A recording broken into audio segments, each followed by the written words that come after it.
Radio city 91.1 जो इंसान आपको हंसा दे यानी वो वर्ल्ड का बेस्ट डॉक्टर है, स्पेशली इस लॉकडाउन में। तो डॉक्टर अमित टंडन को अर्चू के शो पे इनका स्वागत है। बहुत ही हैंडसम है, बहुत ज्यादा तिल है इनके चेहरे पे, तो ऐसे लग रहा है कि कोई डूड आ गए हैं। और आप पतले भी बहुत ज्यादा हो गए हो। तो ये आप सलमान खान के रास्ते में क्यों चल रहे हैं कि ये नहीं खा सकता, पतला होना है, ये क्या हो रहा है आपके साथ? हाँ, अभी थोड़ा सा प्रेशर आया है क्योंकि टेलीविजन कर रहे थे तो थोड़ा उन्होंने 2-3 बार टोक दिया और बीवी तो काफी देर से टोक ही रही थी।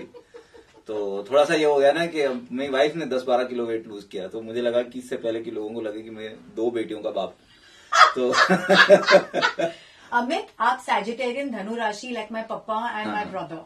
Late me tell you, Sagittarians have such a wicked sense of humour ना। आपको देख रहे हो बड़े प्यार से, जैसे आप मुझे देख रहे हो, लेकिन अंदर उनके जो टिक टिक चल रही है ना, जो मेरे पापा का वन लाइनर आएगा और फिर उसके बाद जो मैं ढेर हो जाऊंगी कि पापा ये आपने क्या बोला और क्या सोचा है। तो मैं आपसे पूछना चाहती हूँ, when you met Archu and at the end of the show आपने क्या सोचा है? आपको सच आज बोलना पड़ेगा, बिकॉज सैजिटेरियन सच भी बोलते हैं। हाँ, सच बोलते हैं, बट पब्लिक प्लेटफॉर्म पे नहीं बोल सकते।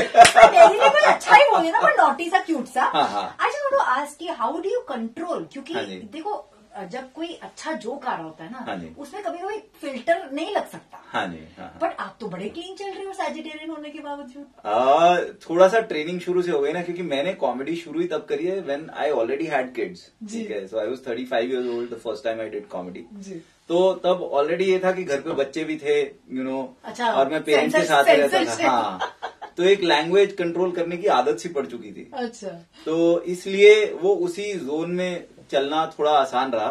कॉन्शियस डिसीजन नहीं था मेरा, बस ये था कि क्योंकि मैं स्टेज पे ज्यादा था परफॉर्म करने शुरू में, तो शुरू में करे एजी सेट्स भी करे, ऐसा नहीं कि कुछ नहीं करा।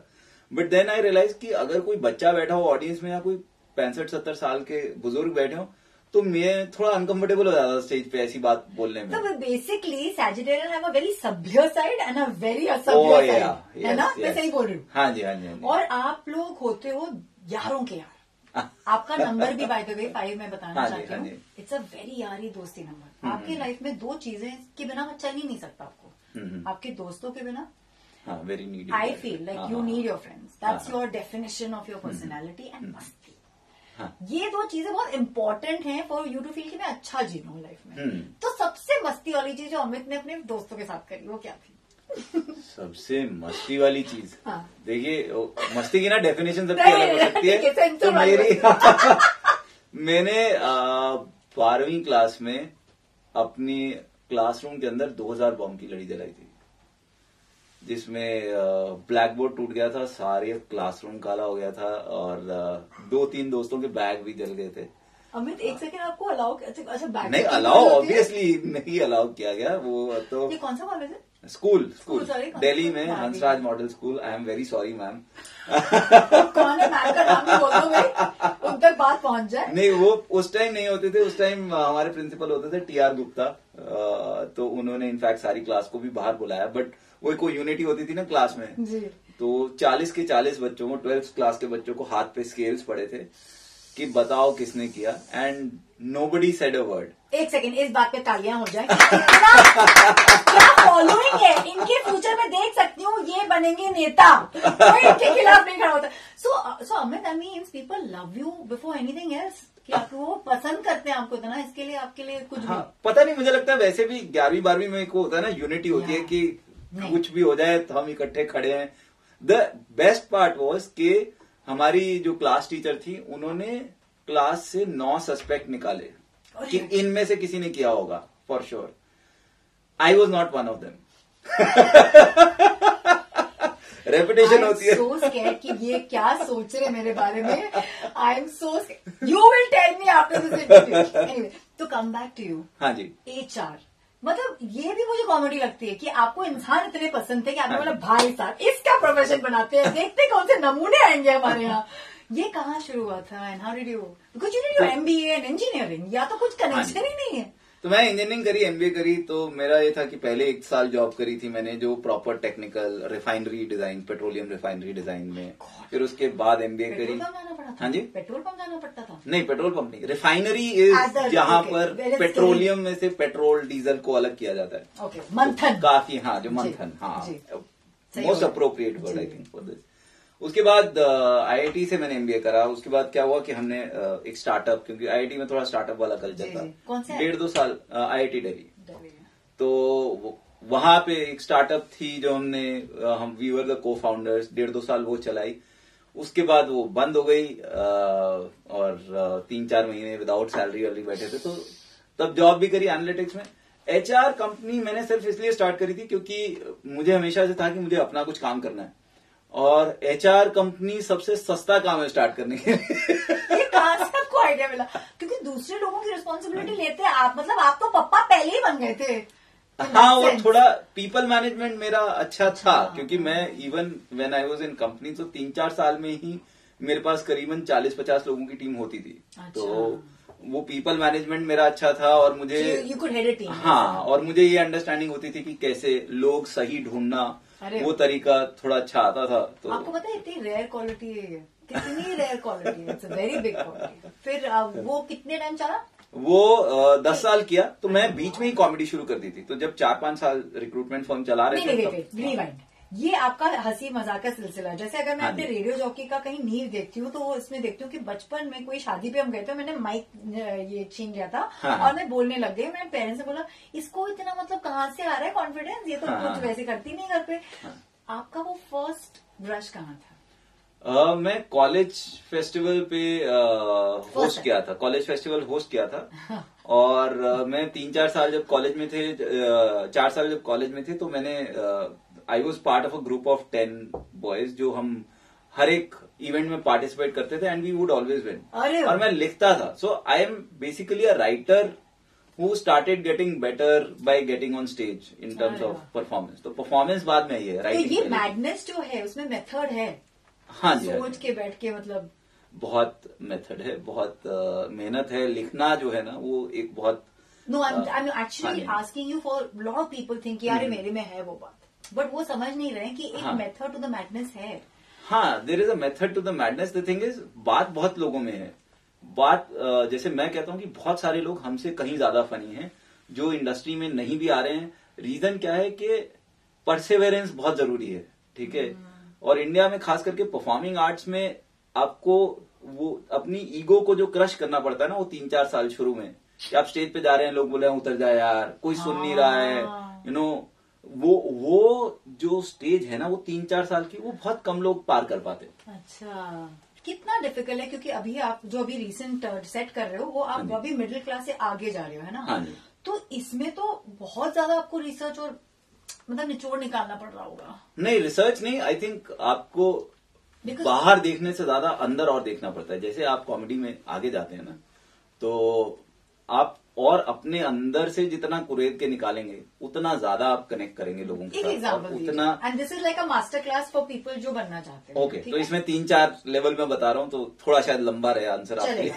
आई एम हैप्पी टू हियर। तो देखिए, जब आप कॉमेडी शुरू करते हैं ना, तो आप वो बातें करते हैं कि आपके आसपास क्या होता है जी, ठीक है, कि लोग ये करते हैं, ये फनी है, कि लोग ये क्या नाम आपका एलिवेटर का बटन बार बार दबाते हैं, वो फनी है, मम्मी लिक्विड सोप के अंदर पानी डालती है, वो फनी है, ठीक है। वो एक लेवल होता है, ठीक है।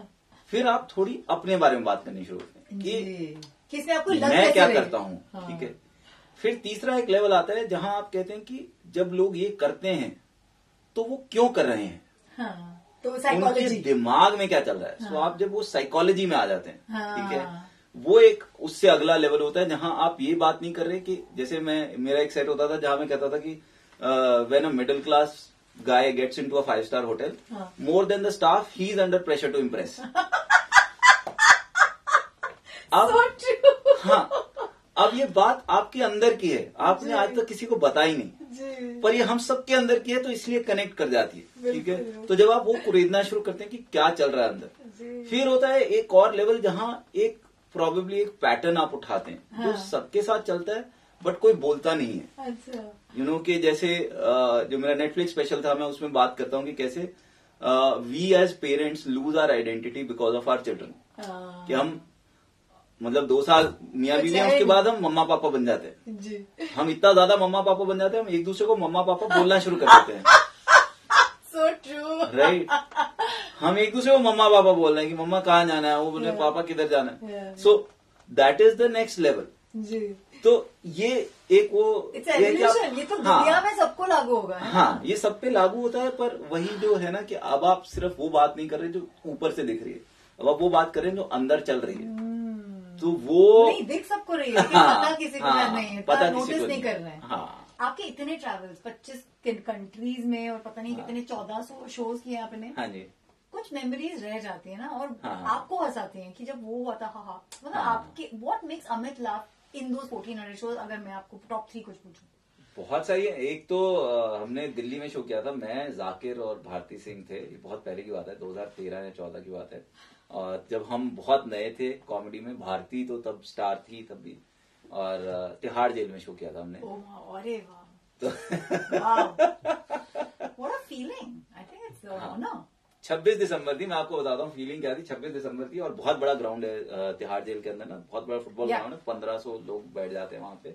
और इन्होंने हमें थोड़ा सा पहले बुला लिया, नए आर्टिस्ट को, आपको पता ही है, हमें बिठा दिया उन्होंने।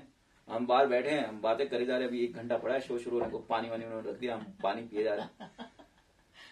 26 दिसंबर की ठंड है, 4 डिग्री टेम्परेचर है बाहर दिन के टाइम, ठीक है, और आप 3 बोतल पानी पी चुके हो। और तब आपको रियलाइज होता है कि तिहाड़ जेल के अंदर विजिटर टॉयलेट नहीं है। व्हाट? हाँ, तो हम प्रॉपर जेल के अंदर गए? हाँ, सेल्स में गए हैं। Oh no! उसके बाद मजाल है हमने 1 बूंद भी पानी पिया। Oh my God, that's scary actually. ये काफी लंबी कहानी है एक्चुअली। क्या आपने शॉर्ट में बहुत ही डरा दिया है, मेरे अंदर से मेरा कुछ हिल गया। सेकंड सबसे मेमोरेबल। नहीं, शोज अलग अलग तरीके के रहे। एक जो मुझे भी याद है, एक कॉर्पोरेट शो था, और जो ऑर्गेनाइजर थे वो बंगाली थे, और बंगालीज का थोड़ा सा होता है कि मैं भी क्रिएटिव हूँ बहुत, ठीक है, अभी वो ऑर्गेनाइजर है। ये बंगाली क्लाइंट के लिए बहुत अच्छा लाइन है, सबटाइटल। तो वो अपने इनपुट्स दे रहे हैं शो से पहले, और मेरा बड़ा क्लियर है कि जो क्लाइंट बोल रहा है ना उसको हाँ बोल दो। अच्छा, ठीक है। बाकी मुझे पता है कि ऑडियंस को क्या चाहिए, मैं ऑडियंस के साथ कर लूंगा, ठीक है। शो अच्छा हो जाएगा तो उसके बाद कौन बोलेगा, client is king till it starts. हाँ, टिल इट स्टार्ट। उसके बाद आपको पता है कि मैं खुश करके हटाऊंगा, ऐसा नहीं कि मैं खराब नहीं करूंगा शो। मुझे किसी ने पैसे दिए, मैं काम अच्छा करके जाऊंगा, पर मुझे पता है आपसे अच्छा कि मैं किस ऑडियंस को कैसे हंसा सकता हूँ। अच्छा, ठीक है। तो अब ये बहुत बड़ा एक स्टेडियम था, तो करीबन 10-1,000 लोग थे जहां पर मैं परफॉर्म कर रहा था, और उन्होंने स्टेज लगा रखा था, पर मैं नीचे उतर गया क्योंकि मुझे होता है कि मैं ऑडियंस के साथ थोड़ा सा रहूंगा और उनसे बात करूंगा और हंसते हुए दिखूंगा। और उनका कुछ जोक ना ड्रोन पे था। अच्छा, ठीक है, उनका एक जोक था ड्रोन के बारे में था कि वहां पे कोई सीनियर लेवल के ऑफिशियल थे जिनका नाम ड्रोन से मिलता जुलता था, और उसके बारे में उन्होंने कहा कि ये जोक करना, एंड आई न्यू कि वो खराब जोक है। ठीक है, पन jokes are the jokes that you never do on stage. ठीक है, पन जोक मैं नहीं करूंगा, जो जोक में आप ये आप ड्रोन है, ये ड्रोन है, वो तो वो जोक अब मैं नहीं कर रहा हूं। मेरे पास 25 मिनट है, 20 मिनट निकल गए, मैंने वो जोक नहीं करा। ठीक है, उतने में मेरे सर के ऊपर ड्रोन आया। Oh no! वो एक ड्रोन कैमरा चल रहा था, वो drone camera came here like just on 3 foot मेरे सिर के ऊपर। मैं सेट कर रहा हूं, ठीक है, 10,000 लोग सुन रहे हैं, अब उनको ड्रोन की आवाज उसमें आ रही है, और वो वहां रख रहा है टू रिमाइंड मी के ड्रोन वाला जोक कर। नो वे! फाइनली मैंने वो जोक करा और वो बिल्कुल फ्लैट गया, पर उसके बाद वो ड्रोन उड़ के गया वहां से। वो जो सबको लगता है ना कि अरे हाँ, फिर आपको भी लोग बताते होंगे ना कि अरे मैं बताता हूँ, ये बोल तो रेडियो पे यार, तो ये बड़ा चलेगा। मैं एक फनी बात बताता हूँ। फिर उसका मुंह छोटा हुआ कि नहीं हुआ? नहीं, उसके बाद मैंने बात ही नहीं करी उसके साथ। You know something just struck me कि जैसा आपने कहा कि लोग आपको पैसे दे रहे हैं, हाँ जी, और अगर आपको लगा कि कोई शो एक्चुअली उस लेवल तक सक्सेसफुल नहीं रहा, ये होता होगा। डू यू एवर फील कि जैसे सलमान हो, ये कभी अपने फ्लॉप्स के लिए वापस दे देते पैसे, कभी ऐसे अमित टंडन ने करा है या फील हुआ है कि पैसे वापस कर? नहीं, इतना नहीं हुआ। हाँ, इतना नहीं हुआ। क्योंकि पता है क्या होता है कि कॉर्पोरेट शो में तो हम एक सेटअप बताते हैं कि अगर आप ये सेटअप मुझे दे देंगे, I will do the show right. ठीक है, पर अगर आप लास्ट मिनट कुछ मुझे ऐड करवाएंगे तो वो मैं नहीं कर पाऊंगा। कि मैं स्टेज पे चढ़ने वाला हूँ और आप कह रहे कि हमारे ना 10 डेलीगेट्स बाहर से भी आए हुए हैं, they are from America and तो आप ना सारा इंग्लिश रखिए। तूने मुझे बुक किया है, तेरे को पता है कि मैं क्या करता हूँ, लास्ट मिनट अब मैं सारा ट्रांसलेट तो कर नहीं सकता शो। ठीक है, तो वो मेरी गलती नहीं है, बिल्कुल, वो आपकी गलती है। सही बात है। आपने मुझे बताया कि क्लीन करना है, मैं क्लीन रखूंगा। आप कहेंगे मैनेजमेंट पे जो करना है करूंगा, नहीं बोलोगे मैं नहीं करूंगा, वो सब मैं फॉलो करूंगा। अमित, आप सारे रेडियो सिटी के सुनने वालों को, रेडियो सिटी के एक्सपीरियंस को आप just share with us. Radio city. अरे रेडियो सिटी क्योंकि मैं काफी ज्यादा सुनता हूँ रेडियो, बिकॉज इतना ट्रैवल करता है आदमी, तो एक मतलब रादर देन कि वो एक होता है ना नॉर्मली लोग ऐप पे सुनते हैं गाने, मैं वो कम करता हूँ, क्योंकि कभी कभी वो कंट्रोल छोड़ देना और फिर किसी की बातें सुनना बहुत अच्छा लगता है। और रेडियो सिटी तो बहुत साल हो गए, कितने 20। इनफैक्ट हम लोग we were the first radio station that came in, तो हम लोग 21 साल हुए, बाकी के 21 साल। हाँ, तो 20-21 साल हो गए। तो मैं तो दिल्ली से सुनता आ रहा हूँ रेडियो, तो pretty close to my heart that way, because it's always good to not just listen to your song, but कोई और बता दे कि यार ये सुन के देखो, तो वो जो मजा आता है वो अलग आता है, वो अलग आता है। And how was your experience with me and my show, Archu का शो? अरे this was a lot of fun, बहुत मजा आया, क्योंकि वो एक तो रेगुलर वाले सवाल नहीं थे। अरे जो That's a compliment. No, but you are an amazingly unique person, and I want to share something with you कि क्लीन ह्यूमर बहुत रेयर लोग इतना सक्सेस देख पाते हैं, और मेरे हिसाब से आपकी आने वाली जैसे ऋषिकेश दा की एक लेगेसी थी, आई होप आप वो लेगेसी शुरू करें। कॉम्प्लीमेंट। बिकॉज आई फील कि वो एक फैमिली एंटरटेनमेंट बहुत कम रह गया है, and with the advent of OTT मैं आपको ये जिम्मेदारी दे रही हूँ कि आप ऐसा नहीं कराएं हमारे लिए, क्योंकि आपने है वो। Thank you so much. Would you agree? And I hope you'll take a cue from that as well. Thank you. I'll keep this in mind. Radio City.